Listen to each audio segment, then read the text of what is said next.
Hey everybody, Tommy G here, and we're going to do a challenge today. Now there's this thing here, it's called the Marble Canyon Landing Challenge for the JU-52 in Arizona down here. It's a duration 2 minutes.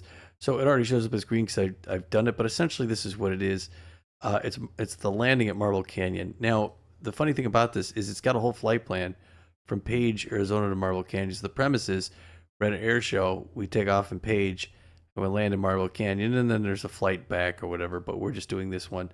So when I jump in, you say fly now, it actually puts you on short final. This is actually where you're at. And you just do this little landing. Now I did that several times because this aircraft it's unique to fly. That's what I'll say. But for this episode, what we're going to do is we're going to take it in as a passenger. We start off about here, outbound, and we're a passenger on it. So I talk a little bit about the plane and other things as we come around. There's a little bit of gap right here between here and here where I cut away, and we come in on short final to Marble Canyon. So enjoy the nice little scenic flight.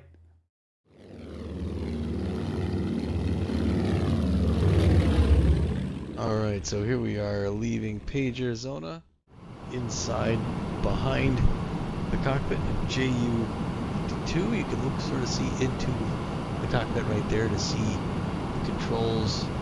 See where we're at. I think I can actually stand up here. If I get on my seat for a second, pretend there's somebody in the pilot seat. There's a pilot on our left. You can see some of the gauges up there. I think that's, they got the throttle quadrant there. You've got the mixture on the right, and then all the gauges up top. I think I see the manifold pressure in the middle at the top. I forget what you have. But anyway, we're cruising the JU-52 outside of Page, Arizona. We just got here, American Truck Simulator. We're sitting on the side bench. It's actually an extra seat up here. The bench is behind us. You can see the back door where you would get in. And there's Page, Arizona in the background as we fly on out. And then in the background you can see the Lake Powell and the Colorado River. So anyway, this is the inside of a JU-52. Essentially, this would have been a World War II transport for the Germans. Again, let's see here if I got another camera thing set up. If I go here, no, it just changes to different position. I'm sorry. Maybe this is one off the wing. Oh, I got the map open here. I'm sorry, I hit the wrong button. These are different vantage points within the aircraft. I guess this is okay. We can kind of sit on the bench and look this way. Maybe a better seat. Yeah, so anyway, cockpit up there. I think that's the wheel on the ground there. That's the trim. But I meant to hit the 3 button. Hold on a second here. Not 3. Yeah, 3. Okay, so here we are looking outside. You can see it doesn't have retractable gear. Let's do a couple other views here. Here's over the tail. It's got like a corrugated metal frame to it. It's a really lightweight aircraft, and it's got big lift capabilities. I think it was built by Ford back before World War II, and Ford had a plant in Germany, and I think they used that. I don't know if he was sympathetic with the Germans or whatever. But it's a tri-motor. It's known as a tri-motor here in the United States. And it was basically the German transport during World War II. And in the United States, there was just a few of them left.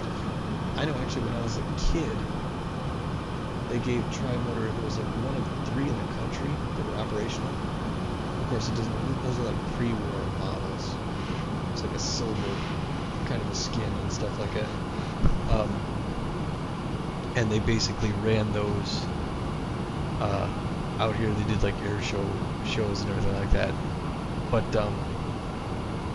and I know they do one down here where I live in western suburbs of Chicago, up in Cloud. When they do their air show every year, they bring one of these, and they probably bring one to Oshkosh as well.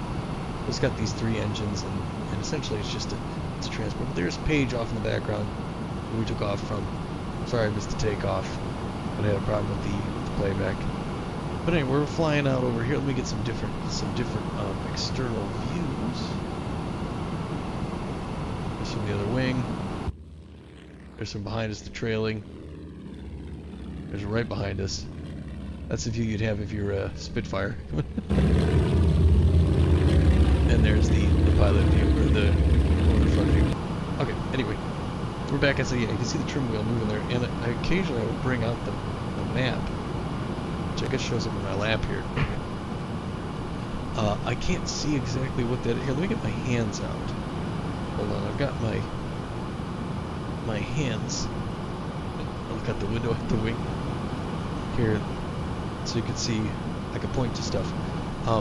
Yeah, again, that's the door back there that we would come in, getting on. You come out here during the war. Again, eventually these seats on the side. I guess like a pre-war variant.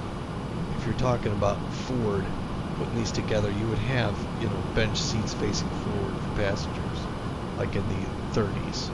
How these things are used for passenger transport.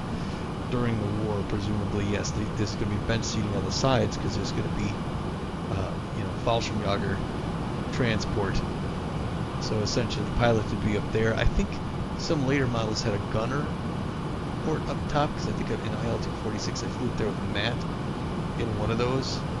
But here I believe the door would have been,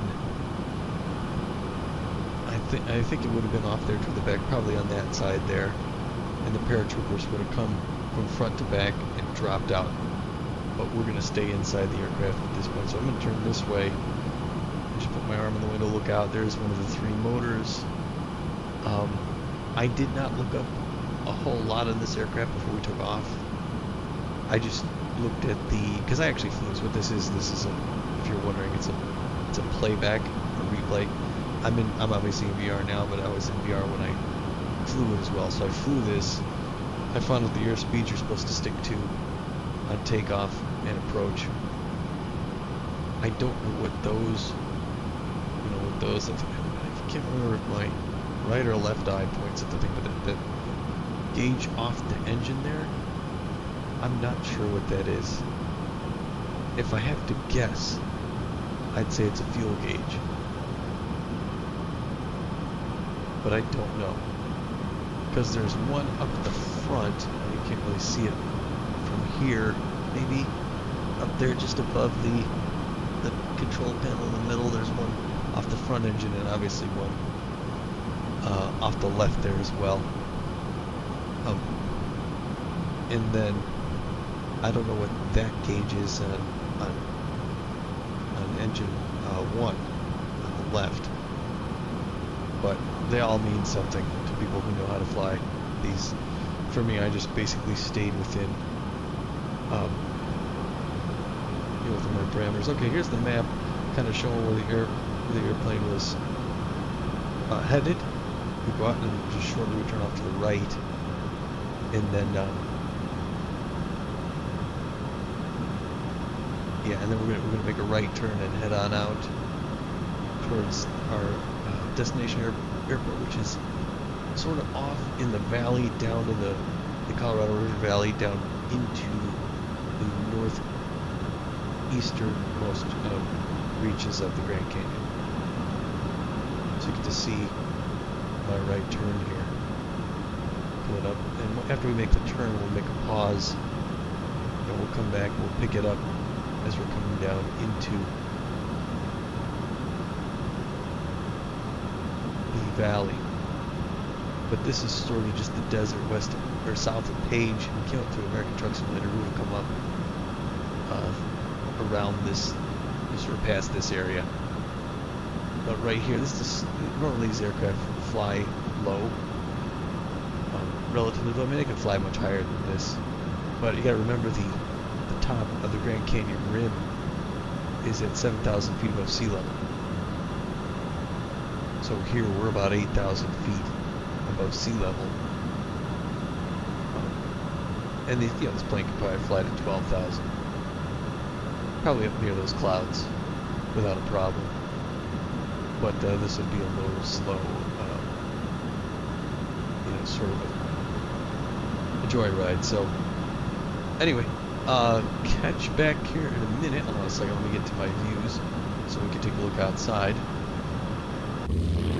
Catch us back in a minute as we're going to be coming in into the canyon and make our approach from there. Thanks for watching.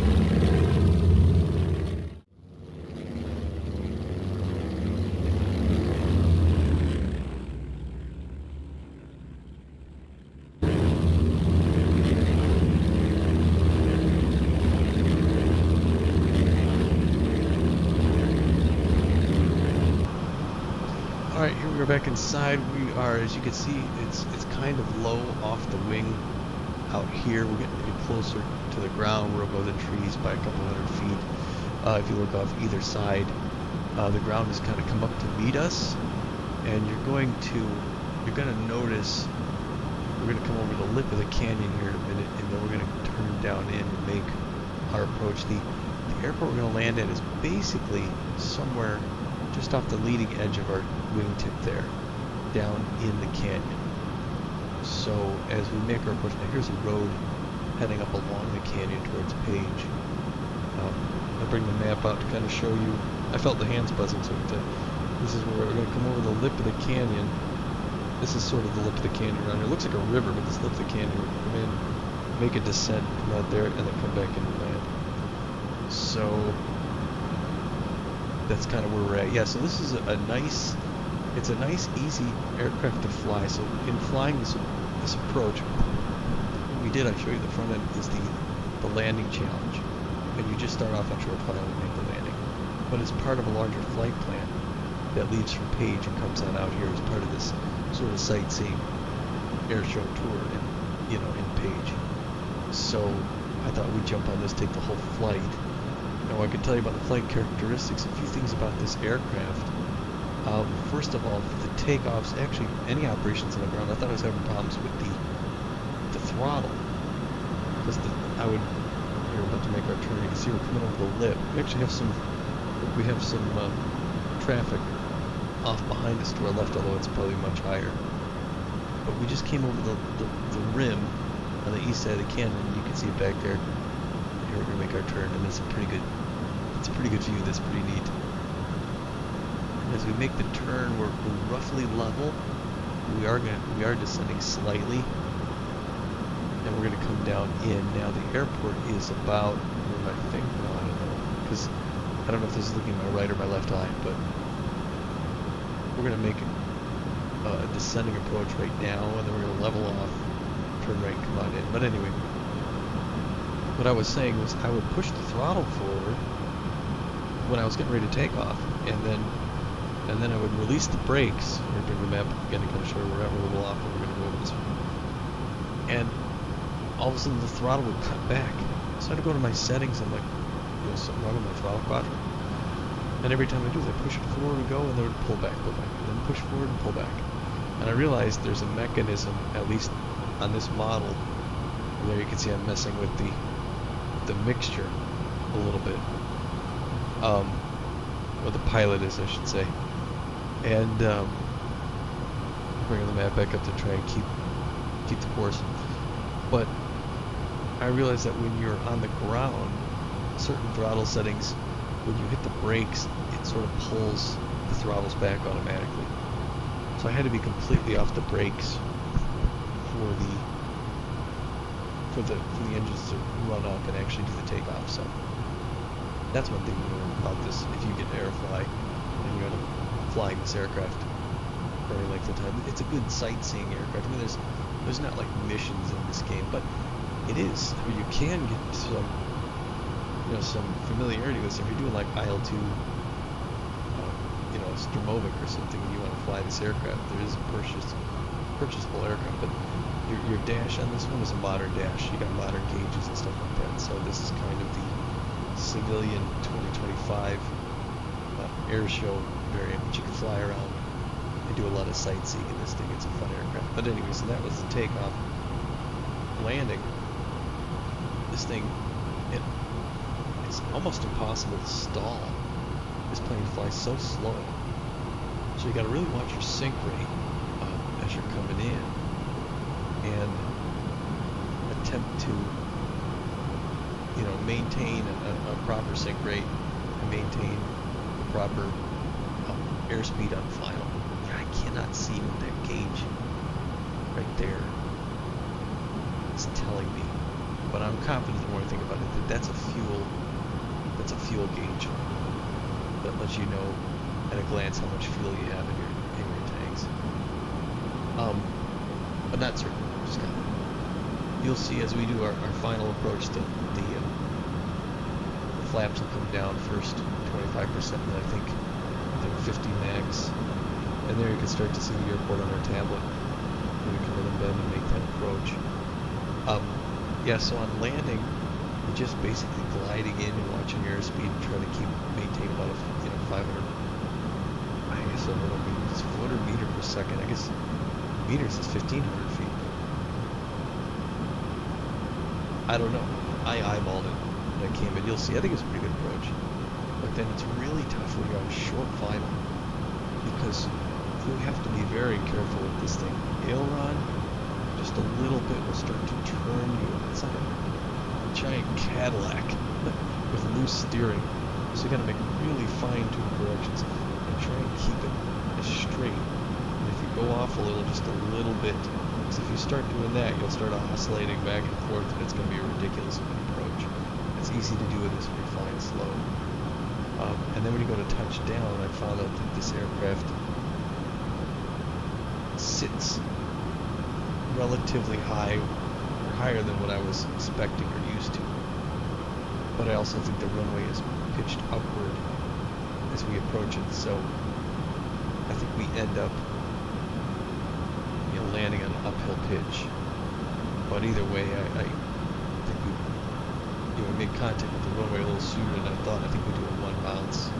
And then once you're on the ground, it's kind of hard to steer, I'll be honest. And I was trying to figure it out if I just needed to use rudder or if I needed to use differential braking. So yeah, we're turning on our final. You can see it on there, and you can also see it out the window. But you can see this is where the canyon starts to open up. Page is at the very northeastern pinch, I think. But we're plenty low here in the canyon basin. So yeah, as you're on the ground, as I record this, I can't recall if the proper thing to do is differential braking or just rudder. But I was using a combination of the two, and now we get varying results until eventually I sort of slightly zag down the runway towards the FBO or Gundy board. But yeah, so this is it's kind of a no-frills aircraft. And again, they stripped this thing out during the war. Germany used this primarily as this was their C-47, sort of. So they used it both for transporting cargo, transporting key personnel from different locations across Europe and Scandinavia and North Africa, and also the famed Fallschirmjäger paratroopers, like on the invasion of Crete. And you can see this. Another place you can see this if you watch my channel. We were doing the Easy Red 2 campaign, Battle of Stalingrad, the very last battle, the Gunrock airfield assault with the Soviets. Assault the Gunrock airfield, captured from the Germans. And I think you see like 4 or 5 of these on the ground, obviously disabled, near bomb crater sites and stuff, so they would have been casualties of an earlier strike, preparing for the infantry invasion. So you get to see, I think one of my characters climbs over wing and jumps across. There's an aircraft out there, you can see it right at the tip rim, or maybe you can't, of the canyon wall. And I think they're going back around that way. I don't know what they're doing here at this pattern. I think genuinely when you land at this airport, they're coming the other way. But we're heading essentially north right now. We're on final approach, so looking off the left. Let's see, I can try some different camera angles. Hold on a second here. Let's take a look real quick. There we are there. Here's our final approach. Here's off the left side. It's a pretty good approach. I'm a little askew to the left. There's looking out the side we see. The other side. And again, directly behind us. If you go like this, you can see the flyby. Now you're going to see an aircraft come by the other way. Because like I said, we're against the pattern, but whatever. We're back inside now. You can see this little kid. Now here I would be concerned as a passenger, thinking, are we going to hit the other end of this rim? This airfield is obviously very close to that. We're about to come in, and I think again we do this one bounce. this is what it looks like as a passenger if you're taking this for an air show. And ooh, yeah, that's a little firm, a little bounce. And then we hit here, and then we come down and get some braking. You can see we're sort of veering off toward the right, and then back to the left. But like I said, I don't think we're off at all here. But like I said, it was a little bit more difficult to handle. Now I won't go to the cockpit to kind of show you what the cockpit looks like a bit. Um, this is from the pilot's perspective. The co-pilot is the right seat here, and that's what there's our pilot flying this thing, trying to get us down the runway. And here's like sort of the standing in the middle. If I wanted to pop up and come in and just say, "Hey Jerry, what's going on, man?" Here you can see the different, the different gauges, and it looks like you got oil temp. I'm sorry, I'm kind of pressuring. I'm leaning over him. This is sort of the outside and our, the fighter stuff. But anyway, we're back here and just taxiing down toward the end. There's another aircraft coming around. Like I said, I think at this airfield, the pattern normally comes this way. And as a matter of fact, as we pull off toward the FBO, I think this guy will be on final. We'll see him come over the top. But we'll pop outside and take a look as we get closer, because it looks like he's on, it looks like he's on base right now. And then he's going to turn final. The FBO we're going to is that building right there, the little white building. We're coming to a stop on the runway just as this guy's calling in for clearance.